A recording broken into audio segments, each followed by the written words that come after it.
கர்த்தருக்கு ஸ்தோத்திரம் உண்டாவதாக. இந்த 2026 வருடத்தினுடைய புது வருட ஆராதனைக்கு பிறகு வரக்கூடிய இந்த முதலாவது ஞாயிற்றுக்கிழமையில் பிரசங்கத்துக்காக நமக்கு கொடுக்கப்பட்டிருக்கிற வேத பகுதி பரிசுத்த மத்தேயு எழுதின நற்செய்தி 10வது அதிகாரம் 28 முதல் 31 வரை நான் வாசிக்கிறேன். மத்தேயு 10:28 முதல் 31 வரை. ஆன்மாவை கொல்ல இயலாமல் உடலை மட்டும் கொல்பவர்களுக்கு அஞ்ச வேண்டாம். ஆன்மாவையும் உடலையும் நரகத்தில் அழிக்க வல்லவருக்கே அஞ்சுங்கள். காசுக்கு 2 சிட்டுக்குருவிகள் விற்பது இல்லையா? எனினும் அவற்றுள் ஒன்று கூட உங்கள் தந்தையின் விருப்பமின்றி தரையில் விழாது. உங்கள் தலைமுடி எல்லாம் எண்ணப்பட்டிருக்கின்றது. சிட்டுக்குருவிகள் பலவற்றை விட நீங்கள் மேலானவர்கள், எனவே அஞ்சாதீர்கள்.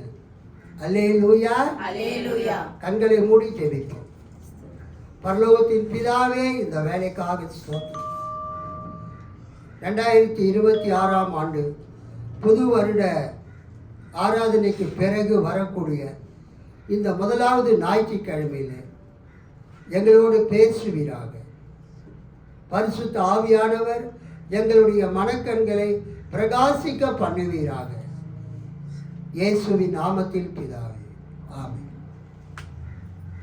அல்லேலூயா, அல்லேலூயா.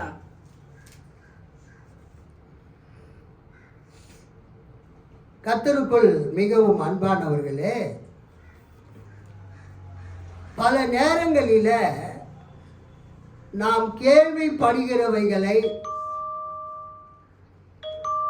உண்மையா என்று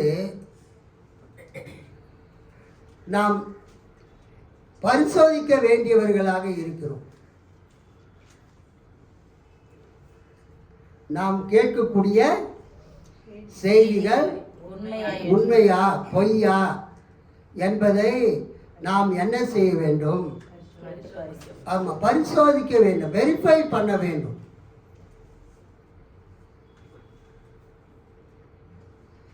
ஆனால் நமக்கு டைம் கிடையாது.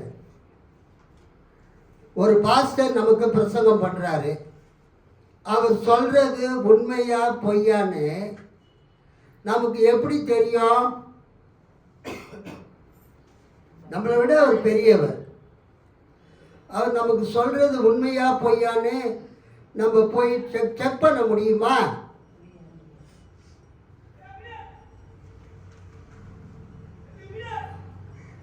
நம்ம அடிக்கடி கேட்கக்கூடிய ஒரு வார்த்தை, பைபிளில் பயப்படாதே அப்படின்னு எத்தனை தடவை இருக்கு? 365 தடவை இருக்குது. இது உலகம் முழுவதும் சொல்லப்படக்கூடிய ஒரு மிகப்பெரிய பொய். எது? பயப்படாதே என்று வேத புத்தகத்தில் எத்தனை தடவை இருக்கிறது? 365 தடவை இருக்குது. ஒரு நாளைக்கு ஒரு பயப்படாத, 365 நாளைக்கு 365 பயப்படாதன்னு இருக்குது. நீ ஏன் பயப்படுற? ஆண்டவர் உன்னை பார்த்து சொல்றாரு, பயப்படாத. 365 தடவை பயப்படாதன்னு செய்தி இருக்குது பைபிளில். ஆக்சுவலாக எண்ணி பார்த்தா 365 கிடையாது. எண்ணி பார்த்தா அப்புறம் அதை யார் கண்டுபிடிச்சது? யாரோ ஒருத்தவங்க பிரசங்கம் பண்ணாங்க, அது எல்லாரும் பிரசங்கம் பண்றாங்க. இந்த பூமி உருண்டையில் இருக்கிற 5 கண்டத்தில் இருக்கிற எல்லா சபையிலையும் பாஸ்டருங்க, சுவிசேஷகருங்க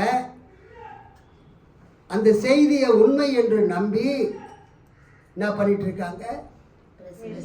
பிரசங்கம் பண்ணிட்டு இருக்கிறாங்க. ஆனா எண்ணி பார்த்தா கிங் ஜேம்ஸ் வெர்ஷன் பைபிள்ல கூகுளில் ஒருத்தர் எழுதியிருக்காரு. கிங் ஜேம்ஸ் வெர்ஷன் கேஜேவி பைபிளில் பயப்படாதே என்ற அந்த வார்த்தை 63 தடவையோ 65 தடவையோ வருது. அல்லேலூயா அப்படின்னு ஒருத்தர் எழுதியிருக்கிறார். அதோடு தொடர்புடைய do not fear, afraid not என்ற தொடர்களும் பைபிளில் பல இடங்களில் வந்து இருக்கிறது அப்படின்னு அவர் எழுதியிருக்கிறார். ஆக மொத்தத்தில் ஃபியர் நாட், பயப்படாதே என்ற வார்த்தை பைபிளில் 365 தடவை வரல. அப்போ இன்னைக்கு நம்ம என்ன பண்ணிட்டு இருக்கிறோம்? சர்ச்சில் நம்ம வெரிஃபை பண்ணாததை, நம்ம கால்குலேட் பண்ணாததை, மற்றவங்க பேசுறத உண்மைன்னு நம்பி நம்ம பிரசங்கம் பண்ணிட்டு இருக்கிறோம்.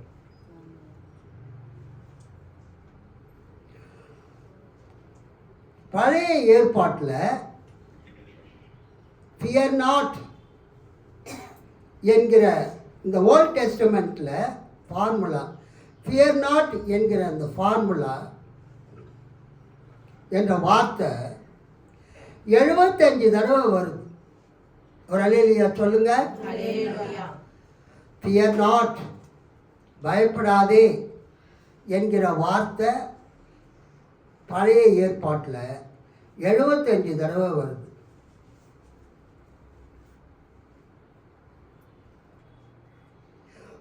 பழைய ஏற்பாடு எபிரேய மொழியில் எழுதப்பட்டது.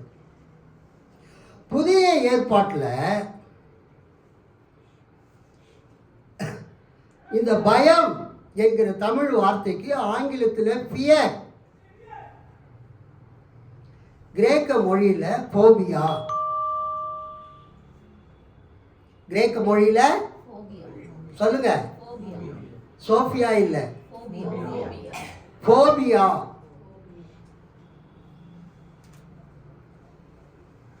இந்த வார்த்தை புதிய ஏற்பாட்டில் பயம், இந்த பயம் என்கிற வார்த்தை மட்டுமே புதிய ஏற்பாட்டில் 158 தடவை வருது. அல்லேலூயா. இந்த போபியா, ஃபியர் என்கிற வார்த்தை 158 தடவை தான் வருது. நீங்கள் பழைய ஏற்பாட்டையும் புதிய ஏற்பாட்டையும் கூட்டினீங்கன்னா 365 தடவை வருதுன்னு சொல்கிறாங்க இல்லையா? 158 75 கூட்டினா எவ்வளோ வருது? 233 தடவை தான் வருது பயம் என்கிற வார்த்தையே. அப்புறம் எப்படி ஃபியர் நாட் வந்து 365 தடவை வரும்? ஸோ யாரோ ஒருத்தவங்க சொன்னதை நம்மளும் அப்படியே என்ன பண்ணிட்டு இருக்கிறோம்? பேசிட்டு இருக்கிறோம், கேட்டுட்டு இருக்கிறோம். இந்த ஃபியர், ஃபோபியா என்ற வார்த்தைக்கு 2 வார்த்தைகள் கிரேக்க புதிய ஏற்பாட்டில் பயன்படுகிறது. ஒன்று வந்து ஃபோபியாமாய், ஃபோபியாமாய், PHOBEOMAI, PHOBEOMAI, ஃபோபியாமாய் 95 தடவை வருது. ஃபோபியாமாயினாலும் பயம்தான். அப்புறம் ஃபோபோஸ், PHOBOS, ஃபோபோஸ் என்கிற வார்த்தை அதுவும் ஃபியர் தான். அது 47 தடவை வருது. ஸோ ஃபோபியாமாய் 95 தடவை, ஃபோபோஸ் 47 தடவை வருது.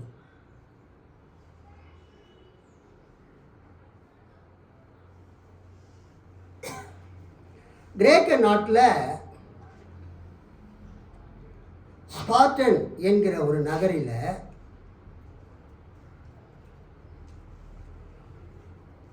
ஃபோபோஸ் என்ற கடவுளுக்கு ஒரு கோவில் இருக்கிறது. கிரேக்க நாட்டில் மாசிடோனியாவில் ஒரு கோவில் இருக்கிறது. ஸ்பார்டன் என்ற ஊரில், நகரத்தில். அந்த நகரத்தில் இருக்கிற கடவுளுக்கு பேர் என்னன்னா ஃபோபோஸ். PHOBOS, Phobos. அது ஒரு கடவுள் பேர். காட் ஆஃப் வார், போர் கடவுள், யுத்த கடவுள் Phobos, god of war. God of terror, என்னதுங்க? பயங்கம், terror. God of war, god of terror. அந்த கடவுளுக்கு என்ன பேரு? ஃபோபோஸ். அந்த கடவுளை யுத்தத்துக்கு போறவங்களாம் போய் வணங்கிக்கிட்டு போவாங்களாம். எங்களை பார்க்குறவங்க எல்லாம் பயந்து நடுங்கணும். அல்லேலூயா. எங்களை பார்க்குறவங்க பயந்து நடுங்கணும். எங்கள் எதிரிகள்லாம் எங்களை பார்த்துட்டு கை காலெல்லாம் உதறணும். எங்களை பார்த்துட்டு அவங்க தோல்வி அடையணும் அப்படின்னு சொல்லி மாசிடோனியாவில் இருக்கக்கூடிய அந்த ஸ்பார்ட்டாவில் இருக்கக்கூடிய அந்த நகரத்தில் அந்த ஃபோபோஸ் என்ற கடவுளை போய் வணங்கிட்டு தான் யுத்தத்துக்கு போவாங்களாம். அலெக்சாண்டரும் அவருடைய நண்பர்கள் எல்லாம் அந்த அந்த ஸ்பார்ட்டாவில் இருக்கக்கூடிய அந்த ஃபோபோஸ் கடவுளை வணங்கிக்கிட்டு தான் அவங்க யுத்தத்துக்கு போனாங்களாம். அந்த ஃபோபோஸ் என்ற வார்த்தையில் இருந்து தான் ஃபோபியா என்ற வார்த்தை வந்தது. ஃபோபியான்னா ஃபியர். தமிழில் பயம், இங்கிலீஷில் ஃபியர். இப்போ புரியுதா உங்களுக்கு? நிறைய ஆங்கில வார்த்தைகள் எல்லாம் அந்த கிரேக்க தெய்வங்கள் பேரில் இருந்து வந்ததை நம்ம பார்க்குறோம். Etymology, the origin and development of words. இங்கிலீஷில் இருக்கிற வார்த்தைகள்லாம் எப்படி உருவானது அதை நம்ம ஸ்டடி பண்ணும்போது இந்த ஃபியர் என்கிற வார்த்தை ஃபோபியா என்ற வார்த்தையிலிருந்து வந்தது. அந்த ஃபோபியா என்ற வார்த்தை ஃபோபோஸ் என்ற கடவுளிடத்திலிருந்து வந்தது. அதைத்தான் இங்கிலீஷில் நம்ம ஃபியர் என்று அழைக்கிறோம்.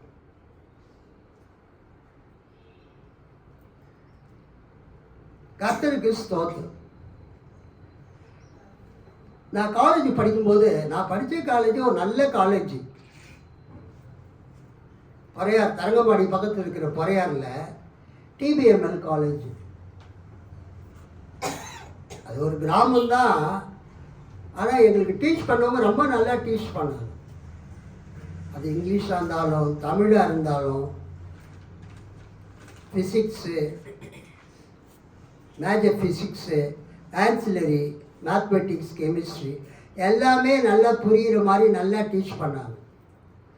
நான் பாலிடெக்னிக்கில், நல்லழகு நாடார் பாலிடெக்னிக்கில் நான் ஒர்க் பண்ணும்போது அங்கே இருக்கிறவங்க கேட்பாங்க என்கிட்ட, சார் நீங்கள் எந்த கேள்வி கேட்டாலும் பதில் சொல்கிறீங்க, எந்த காலேஜில் படிச்சிங்க நீங்கள்? அப்போ நான் சொன்னேன், நான் வந்து எங்கள் பொறையார் டிபிஎம்எல் காலேஜில் படித்தேன். ரொம்ப நல்லா நடத்தியிருக்காங்க சார். எதுக்கு சொல்கிறேன்னா, குறைஞ்சபட்சம் ஒரு பாஸ்டரு மினிமம் ஒரு டிகிரி படிக்கணும்னு அடிக்கடி சொல்லுவேன். எப்போ தான் நிறைய விஷயத்த அவர் சபை மக்களுக்கு சொல்ல முடியும். அப்போ நான் பியூசி படிக்கும்போது ஜோசப் வில்லியம்ஸ் அப்படின்னு ஒரு ப்ரொஃபஸர் வந்தார். அவர் மதுரை அமெரிக்கன் காலேஜில் படித்தவர். அவர் அடிக்கடி சொல்லுவார், லைப்ரரியில் போயிட்டு சும்மா எந்த புக்கு எங்கே இருக்குதுன்னு சும்மா வேடிக்கை பாருங்கள். அப்போ அவர் சொல்லும்போது தான் இந்த ரோஜர்ஸ் தெசாரஸ் என்ற இந்த புக்கை பற்றி சொன்னார். நான் மெட்ராஸ்க்கு வந்த உடனே மவுண்ட் ரோடில் India book house, book distributors, Chandan co company பக்கத்தில் மவுண்ட் ரோடில் இருக்குது. அங்கே போயிட்டு இந்த ரோஜர்ஸ் தெசாரஸ் வாங்கினேன். அந்த ஒரிஜினல் ரோஜர்ஸ் தெசாரஸ் என்கிட்ட இருக்குது. அந்த புக்ஸ் எல்லாம் வீடு மாறி வரும்போது டப்பாவில் போட்டு கட்டி அங்கங்கே வச்சுருக்குறோம். அது எந்த புக்கு எங்கே இருக்குதுன்னு தெரியல. அது எடுக்க முடியாததுனால அப்புறம் நான் ஒரு ரோஜர்ஸ் தெசாரஸ் வாங்கினேன். இதில் என்ன சிறப்புன்னா, பயம் என்கிற வார்த்தை ஃபியர்னு நீங்கள் எடுத்தீங்கன்னா அதனுடைய அந்த வார்த்தை எதுலேருந்து வந்தது? கிரேக்க வார்த்தை என்ன, லத்தீன் வார்த்தை என்ன, எபிரேய வார்த்தை என்ன, அந்த ஃபியர் என்ற வார்த்தையை எப்படிலாம் நம்ம யூஸ் பண்ணலாம், சினானிம்ஸ் என்ன, ஆண்டனிம்ஸ் என்ன, ஆப்சன்ஸ் ஆஃப் ஃபியர், கரேஜ், அதுக்கு என்னென்ன வார்த்தைகள் என்கிற எல்லா டீட்டெயில்ஸும் இந்த புக்கில் கொடுத்துருப்பாங்க. ஐ am very thankful to God. என்னை கடவுள் ஒரு நல்ல பள்ளியிலோ நல்ல கல்லூரியிலோ படிக்க வச்சதுக்காக நான் ஆண்டவருக்கு நன்றி செலுத்துகிறேன். கைத்தட்டி ஆண்டவரை மகிமைப்படுத்தலாமா? பிள்ளைகளுக்கெல்லாம் இந்த ரோஜர்ஸ் தெசாரஸ் ஒரு book, original book, Roget's thesaurus, India book house distributors, இந்தியாவில் அவங்க தான் போட்டாங்க. அந்த புக்கை நீங்கள் வாங்கி உங்கள் வீட்டில் ஒரு ரெஃபரன்ஸ் புக்காக நீங்கள் வச்சுக்கணும். சரி, இப்போ நம்முடைய பிரசங்கத்துக்காக கொடுக்கப்பட்ட வேத பகுதி மத்தேயு 10வது அதிகாரம் 28, 29, 30, 31 4 வசனம் தான். ஆண்டவர் இதில் பயப்படுறதை பற்றி அவர் சொல்கிறார். அதில் 31ஆம் வசனம், சிட்டுக்குருவிகள் பலவற்றை விட நீங்கள் மேலானவர்கள், எனவே அஞ்சாதீர்கள். அல்லேலூயா. நம்ம பைபிள் என்ன இருக்குது? ஆதலால் பயப்படாதிருங்கள், அநேகம் அடைக்கலான் குருவிகளை பார்க்கிலும் நீங்கள் விசேஷித்தவர்களாய் இருக்கிறீர்கள். நானே சின்னதிலிருந்தே அந்த பைபிள் படிச்சிருக்கிறேன். அடைக்கலான் குருவின்னு நான் படிச்சிருக்கிறேன். ஆனால் அடைக்கலான் குருவினா என்ன குருவின்னு எனக்கு தெரியாது. அல்லேலூயா. கடைசியில் காலையில் திருவிவிலியம் இந்த பொது மொழிபெயர்ப்பு படிக்கும்போது அதில் என்ன சொல்லப்பட்டிருக்கு? சிட்டுக்குருவிகள் பலவற்றை விட நீங்கள் மேலானவர்கள், எனவே அஞ்சாதீர்கள். அடைக்கலான் குருவி தான் சிட்டுக்குருவின்னு இன்னைக்கு காலையில் தான் நான் இந்த தமிழ் பைபிள் படிக்கும்போது தெரிஞ்சுக்கிட்டேன். அல்லேலூயா. சிட்டுக்குருவிகள் நீங்கள் பார்த்துருப்பீங்க, எல்லா இடத்துலையும் சிட்டுக்குருவிகள். இந்த டிரான்ஸ்மிஷன் டவர், செல்ஃபோன் டவர் வந்ததுனால நிறைய சிட்டுக்குருவிகள்லாம் அழிந்து விட்டதுன்னு சொல்கிறாங்க. அது எந்த அளவுக்கு உண்மைன்னு தெரியல. அடைக்கலான் குருவினா சிட்டுக்குருவி. இயேசு சொல்கிறாரு, சிட்டுக்குருவிகள் பலவற்றை விட நீங்கள் மேலானவர்கள், எனவே பயப்படாதீர்கள், அஞ்சாதீர்கள். இங்கிலீஷில் வந்து ஃபியர் நாட் 2 வார்த்தை. தமிழில் பயப்படாதீர்கள், அஞ்சாதீர்கள். பயப்படாதீங்க. இந்த ஆண்டில் முதலாவது ஆண்டவர் உங்களுக்கு சொல்றது என்னன்னா, நீங்க பயப்படாதீங்க. அந்த ரோஜர்ஸ் தெசாரஸ்ல எத்தனை வகையான பயம் இருக்குதுன்னு ஒரு லிஸ்டே கொடுத்துருக்குறாங்க. ரோஜர்ஸ் தெசாரஸ்ல என்ன கொடுத்துருக்குறாங்க? பயங்கள், எத்தனை வகையான phobias, different kinds of phobias. சிலருக்கு பாம்பை பார்த்தா பயம், சிலருக்கு இருட்டை பார்த்தா பயம், சிலருக்கு நம்ம தனியாக போகிறோம் திருடன் வந்துடுவானோ, திருடனை குறித்து பயம், சிலருக்கு நாய் வந்து கடிச்சிருமோ என்கிற பயம். எஸ்பெஷலி பெண்கள் நைட்டில் நகையெல்லாம் அவங்க போட்டிட்டு போகும்போது திருட வந்து நகையை அறுத்துட்டு போயிடுவானோ என்கிற பயம். பயத்துக்கு இங்கிலீஷில் ஃபியர், அதுக்கு கிரேக்க வார்த்தை ஃபோபியா. அந்த ஃபோபியா என்ற வார்த்தை எங்கிருந்து வந்தது? போபோஸ். அது பயத்தின் கடவுள். God of fear, God of terror, God of war. அமெரிக்காவில் இருக்கிறவங்க எதுக்கு பயப்படுறாங்கன்னா மேட்டில் ஏறுறது கூட பயப்படுவாங்களாம். வயசானவங்களுக்கு மேட்டில் ஏறுறதுக்கு பயம், நாய்களை பார்த்து பயம். சிலருக்கு புதுசாக யாராவது எதிர்க்க வராங்க, பின்னால் வராங்க, ஃபியர் ஆஃப் ஸ்ட்ரேஞ்சர்ஸ். சிலருக்கு அந்நிய நாட்டிலேருந்து வராங்க, migrated people, fear of immigrants, அவங்கள பார்த்து பயம். பிள்ளைங்களுக்கு பரீட்சையை பார்த்து பயம் இல்லை. சிலருக்கு பரீட்சைன்னா நாளைக்கு இன்னைக்கு ஜுரம் வந்துடும். சிலருக்கு ஹெச்எம், ஹெட்மாஸ்டரு, பிரின்சிபலை போய் பார்த்து பேசணுன்னா பயம். ஸோ பயத்தில் பல வகைகள் இருக்கிறது. There are different types of fears, different types of phobias. உங்களுக்கு எந்த வகையான ஃபோபியா இருந்தாலும், பயம் இருந்தாலும், இன்னைக்கு ஆண்டவர் உங்களை பார்த்து என்ன சொல்றாரு? பயப்படாதீங்க. கைத்தட்டி ஆண்டவரை மகிமைப்படுத்துங்க. God is telling you this morning on the first Sunday service of this year, 2026 வருஷத்துல இந்த முதல் ஞாயிற்றுக்கிழமை ஆராதனையில கர்த்தர் என்ன சொல்றாரு? பயப்படாதீங்க. எதை பற்றியும் பயப்படாதீங்க. நிறைய பேருக்கு நான் படித்து முடித்த உடனே எனக்கு வேலை கிடைக்குமா ஒரு பயம். நிறைய பேருக்கு நான் இன்டர்வியூலலாம் என்ன கேள்வி கேட்பாங்கன்னு தெரியலையே, நான் பாஸ் பண்ணுவேன்னா பயம். நிறைய பேருக்கு எதிர்காலத்தை குறித்து பயம். இயேசு சொல்றாரு, நீங்க பயப்படாதீங்க. அல்லேலூயா. கஸ்தூரியம்மா, ஆண்டவர் என்ன சொல்றாரு? பியூலா சிஸ்டர், ஆண்டவர் என்ன சொல்றாரு? பயப்படாதுங்க. ஏன் பயப்பட வேணாம்னு சொல்றாரு? ஏசியா 41:10. ஏசாயா 41:10. பயப்படாதே, நான் உன்னுடனே இருக்கிறேன். திகையாதே, நான் உன் தேவன். நான் உன்னை பலப்படுத்தி உனக்கு சகாயம் பண்ணுவேன். என் நீதியின் வலது கருத்தினால் உன்னை தாங்குவேன். Praise the Lord. அஞ்சாதே,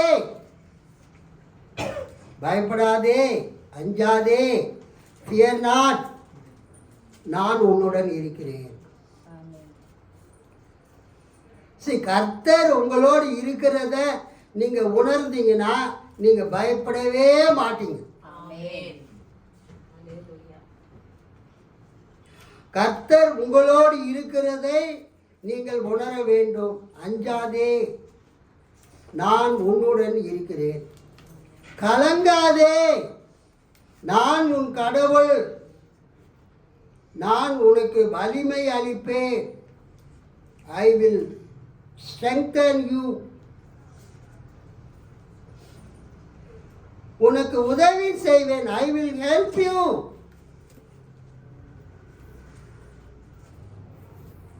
பாருங்க, என்ன அழகான வார்த்தை.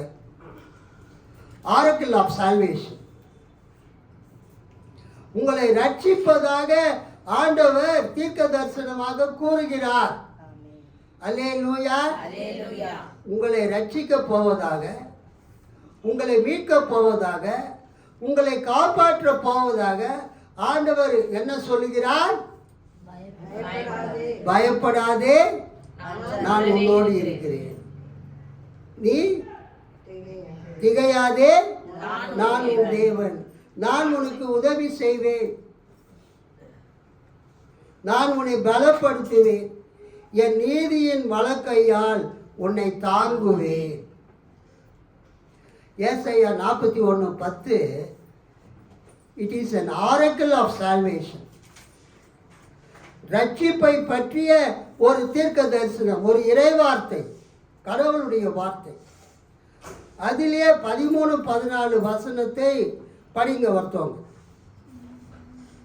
உன் உன் தேவனாகிய கர்த்தராகிய நான் உன் வலது கையை பிடித்து உன் தேவனாகிய கர்த்தராகிய நான் உன் வலது கையை பிடித்து பயப்படாதே, நீ பயப்படாதே, நான் உனக்கு துணை நிற்கிறேன் என்று சொல்லுகிறேன். நான் உனக்கு துணை நிற்கிறேன் என்று சொல்லுகிறேன். யாக்கோபு என்னும் பூச்சியே, யாக்கோபு என்னும் பூச்சியே, இஸ்ரவேலின் சிறு கூட்டமே, இஸ்ரவேலின் சிறு கூட்டமே, பயப்படாதே, பயப்படாதே, நான் உனக்கு துணை நிற்கிறேன் என்று நான் உனக்கு துணை நிற்கிறேன் என்று கர்த்தரும் இஸ்ரவேலின் பரிசுத்தருமாகிய உன் மீட்பர் உரைக்கிறார். இஸ்ரவேலின் பரிசுத்தருமாகிய உன் மீட்பர் உரைக்கிறார். கைகளை தட்டி ஆண்டவரை மகிமைப்படுத்துவோம். இந்த முதல் ஞாயிற்றுக்கிழமை 2026 வருஷத்துல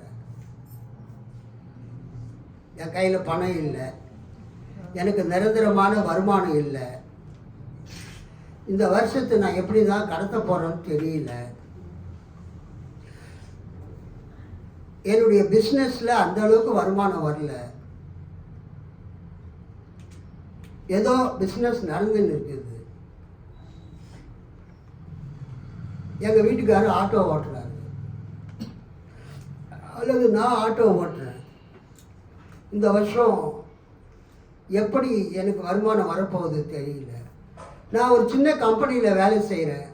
அவங்க வேலை கொடுக்குற வரைக்கும் தான் எனக்கு வருமானம் வரும். வேலை இல்லை என்று சொல்லிவிட்டால் என் நிலைமை என்ன ஆகும் அப்படின்னு சொல்லி நீங்கள் பயப்படலாம். உங்களை பார்த்து இந்த வருஷத்துடைய துவக்கத்தில் ஆண்டவர் சொல்றாரு, நீ பயப்படாத. அல்லேலூயா. 13:14 திருவிவிலியம் பொதுமொழிபெயர்ப்பு. ஏசாயா 41:13-14. ஏனெனில் நானே உன் கடவுளாகிய ஆண்டவர், உன் வலக்கையை பற்றி பிடித்து உன் வலது கையை பற்றி பிடித்து அஞ்சாதே, பயப்படாதே, உனக்கு துணையாயிருப்பேன். அல்லேலூயா. எவ்வளவு ஒரு என்கரேஜிங், எவ்வளவு ஒரு கம்ஃபோர்ட்டிங், எவ்வளவு ஒரு ஆறுதல் அளிக்கிற ஒரு வார்த்தையை ஆண்டவர் இந்த காலை நேரத்தில் உங்களை பார்த்து சொல்றார். அஞ்சாதே, உனக்கு துணையாயிருப்பேன் என உன்னிடம் சொல்பவரும் நானே. யாக்கோபு என்னும் குழுவே, இஸ்ரவேல் என்னும் சிறு குழுவே, அஞ்சாதிரு, பயப்படாதே, உனக்கு நான் துணையாயிருப்பேன். ஐ வில் ஹெல்ப் யூ என்கிறார் ஆண்டவர், இஸ்ரவேலின் தூயவரே உன் மீட்பர். அல்லேலூயா சொல்லாமா? ஸோ இந்த வருஷத்துல இந்த முதல் நாள்ல நமக்கு கொடுக்கப்பட்டிருக்கிற வேத பகுதி மத்தேயு 10:28-29-30-31 4 வசனத்துல ஆண்டவர் சொல்றாரு, நீ பயப்படாத. அல்லேலூயா. நான் ஒரு சின்ன சபையின் போதகர். நான் நிறைய விளம்பரம் பண்ணேன். பைபிள் கிளாஸ் வந்து சேருங்க. ஒரு நாள் கிளாஸுக்கு வந்தால் 500 ரூபாய் ஃபீஸ் கட்டணும். 2 நாள் கிளாஸுக்கு வந்தால் 1000 ரூபாய் ஃபீஸ் கட்டணும். ஒரு வாரத்துக்கு 1 நாள், மாதத்துக்கு 4 கிளாஸ், ஒரு வாரத்துக்கு 2 கிளாஸ், மாதத்துக்கு 8 கிளாஸ், 1000 ரூபாய் கட்டணும் வாங்க அப்படின்னு நான் மெசேஜ் அனுப்பிச்சா, என் மைத்தினர் பாஸ்டர் மோசஸ் மதிவானன் பொன்னேரியிலேருந்து அவர் ஏதோ ஒரு குரூப்பில் போட்டிருக்கிறார். அதில் ஃபாரினர்ஸ்லாம் இருக்கிற குரூப்பு. ஏன்னா அவருடைய மைத்தினர் ஒருத்தர் ஃபாரினில் இருக்கார், துபாயிலையோ சவுதி அரேபியாவில். அந்த குரூப்பில் ஒரு அம்மா ஜெய்சீலின்னு கோயம்புத்தூர்லேருந்து கால் பண்ணுறாங்க. நேற்று மோசஸ் மதிவானன் ஐயா போட்ட அந்த விளம்பரத்தை பார்த்த ஐயா, நான் ரொம்ப ஏழை, என் கணவர் எனக்கு இல்லை, அவர் இறந்துட்டார். 13 வயசில் ஒரு பொண்ணு தான் என்கிட்ட, என் மகன் இருக்குது, படிக்கிற பொண்ணு. எங்கள் மாமனார் மாமியாரும் இறந்துட்டாங்க, எங்கள் அப்பா அம்மாவும் இறந்துட்டாங்க. எங்கள் பொண்ணு ஒரு 9th படிக்குது, ஒரு மெட்ரிகுலேஷன் ஸ்கூலில் படிக்குது. அதை படிக்க வைக்கிறதுக்கே நான் படாத பாடுபட்டு நான் படிக்க வைக்கிறேன். என்னால் ஃபீஸே கட்ட முடியாதுயா. ஆனால் உங்கள் பைபிள் கிளாஸ் அட்டென்ட் பண்ண எனக்கு விருப்பம். என்ன நீங்கள் சேர்த்துக்குவீங்களா? அவங்கள போய் என்னத்த சொல்கிறது? நான் கேட்டேன், ஏம்மா பைபிள் கிளாஸ் அட்டன் பண்ணணுன்னா ஆன்லைன் கிளாஸ்க்கு நீங்கள் மாதம் 350 ரூபா கொடுத்து நீங்கள் ஃபோனை ரீசார்ஜ் பண்ணணுமே. ஓ, அதெல்லாம் நான் பண்ணிக்குவேன் எப்படியாவது. என்கிட்ட நீங்கள் ஃபீஸ் கேட்கக்கூடாது, நான் பைபிள் காலேஜ் படிக்கணும்னாங்க. சரி நீங்கள் வாங்கன்னு சொல்லிட்டேன். ஆனால் ஆண்டவர்கிட்ட நான் புலம்புனேன், ஆண்டவரே எனக்கு ஒரு 10 விசுவாசிங்க வந்தால் 10 பேர் 500 ரூபாய் கட்டினா எனக்கு ஒரு 5000 ரூபாய் காணிக்க வரும். அது 10 பேர் ஒரு 1000 ரூபாய் கட்டினா ஒரு 10,000 ரூபாய் காணிக்க வரும். எங்கள் சர்ச்சு வாடகை 15,000 ரூபாய். அதில் ஒரு 10,000 ரூபாய் நான் கொடுப்பேனே வாடகை கட்டுறதுக்கு. மீதி எங்கள் சர்ச்சில் வரக்கூடிய காணிக்கையை ஒரு 5000 ரூபாய் போட்டு நான் வாடகை கொடுப்பேனே.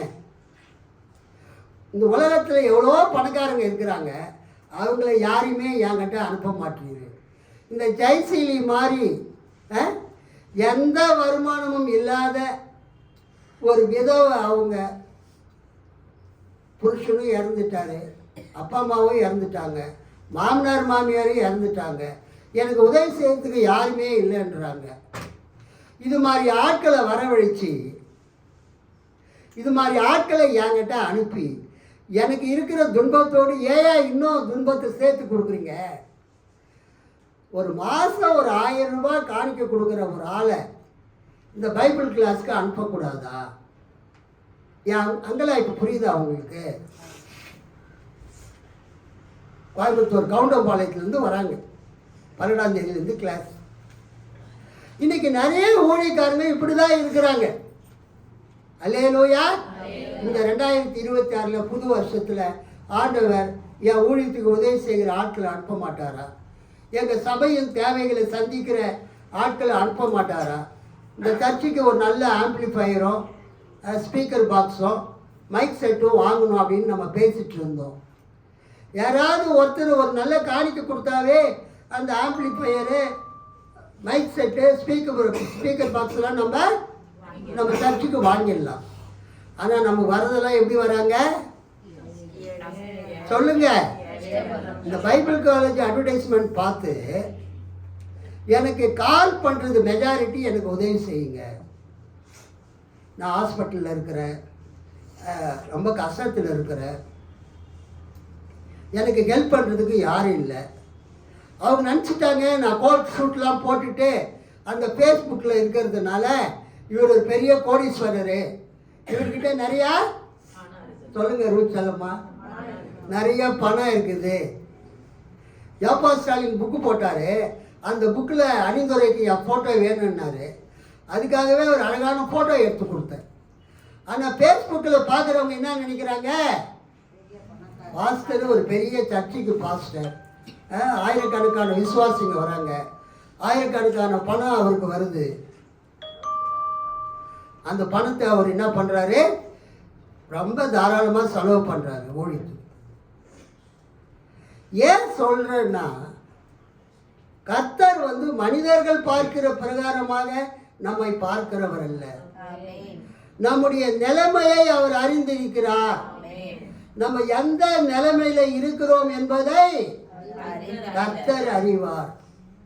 நீங்க எந்த நிலையில இருக்கிறீங்க என்பதை கர்த்தர் அறிவார். உங்கள் தேவைகளை கர்த்தர் சந்திப்பார். நிறைய ஊழியக்காரங்க ஊழியம் செய்ய முடியாம ரொம்ப கஷ்டத்தில் இருக்கிறாங்க. ஆந்திராவில் அழகிரிப்பேட்டையில் இருக்கிற ஒரு ஊழியக்காரர் எனக்கு ஃபோன் பண்ணி பேசினார். ஐயா, என்னால் ஊழியமே பண்ண முடியலையா, ரொம்ப ஒரு சின்ன சபை, வருமானமே இல்லையா, நான் பேசாமல் இந்த சபையை யார்கிட்டையாவது விட்டுட்டு நான் உலக வேலைக்கு போகலான்னு கூட யோசிச்சுட்டு இருந்தேன்யா. அந்த டைமில் கர்த்தர் 2 பேரை அனுப்பிச்சு ஒரு கொட்டா மாதிரி இருந்த எங்கள் சர்ச்சை ஒரு நல்ல கல்லுலாம் வாங்கி ஒரு அழகான சர்ச்சாக கட்டி கொடுத்தாரு ஐயா.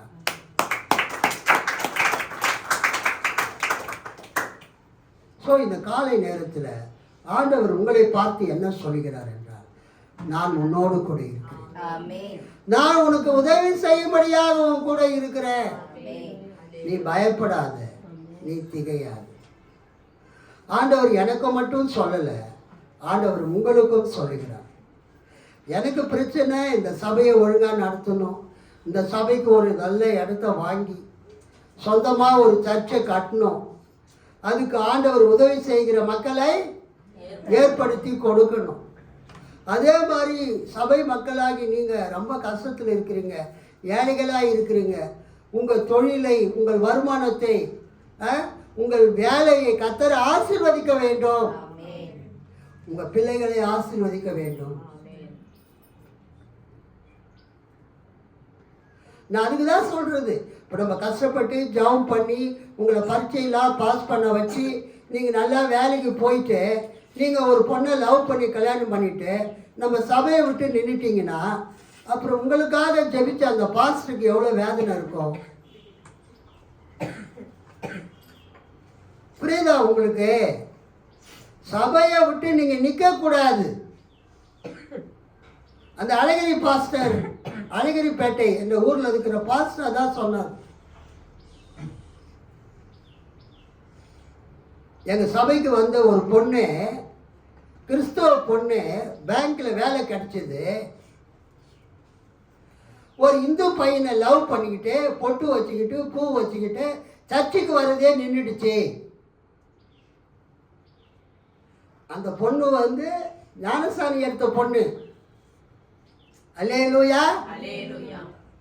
டிகிரி கஷ்டப்பட்டு பல ஊழியக்காரங்க உதவி செஞ்சு அந்த பொண்ணு டிகிரி படிச்சுது. டிகிரி படித்து முடித்த பிறகு ஒரு பேங்க்கில் வேலை கிடச்சிது. டெம்பரரி வேலை தான், கான்ட்ராக்ட் பேசிஸ். அது என்ன பண்ணுது, அந்த பொண்ணு அந்த பேங்க்கில் ஒர்க் பண்ண ஒரு இந்து பையனை லவ் பண்ணி இன்னும் கல்யாணம் ஆகலை. அந்த பையனுக்கு திருப்தி படுத்தும்படியா இந்துவாகவே வாழ்க்கை நடத்துது. பொட்டு வச்சுக்கிட்டு பூ வச்சுக்கிட்டு நெயில் பாலிஷ்லாம் போட்டுக்கிட்டு மைய விட்டுக்கிட்டு. அவர் சொல்லும்போது எனக்கே கோபம் வந்தது.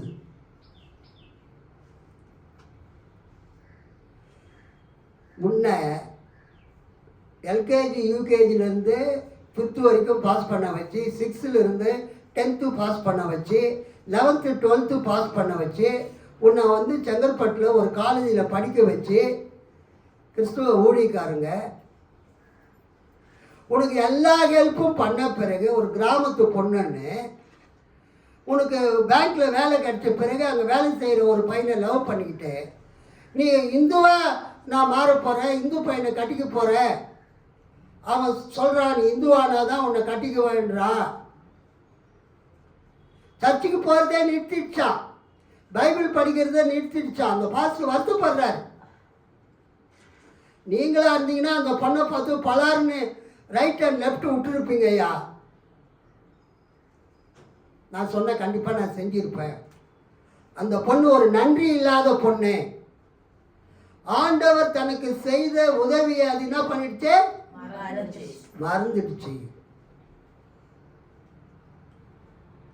நான் அந்த பொண்ணை மட்டும் திட்டல, உங்களையும் திட்டுறேன்.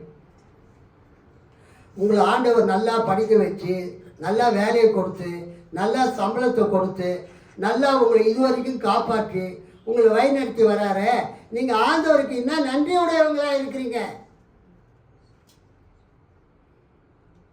நீங்கள் எனக்கு நன்றியுடையவங்களா இருக்க தேவையில்லை, ஆண்டவருக்கு நீங்கள் நன்றியுடையவங்களா இருக்கணும்.